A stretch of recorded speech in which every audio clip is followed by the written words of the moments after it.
Hi everybody. I wanted to make a video to introduce myself. I am Miss Hill. I'm your first grade teacher this year. It's really nice to meet you. I'm sad we can't meet in person, but we're going to do the best we can online. Um, I am 31 years old and I am now in my 10th year of teaching. So I've been doing this for 10 years. I went to Bradley University for my bachelor's degree.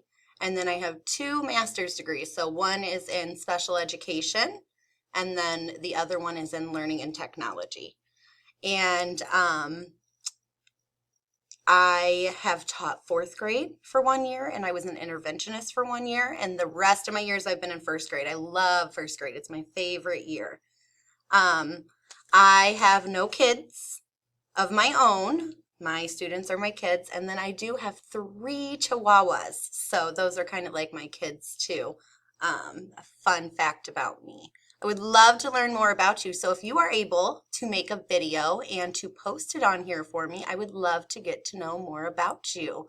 I'm looking forward to seeing you, and as soon as I know more information, I'll let you know when we're going to meet and the different kinds of things we're going to learn.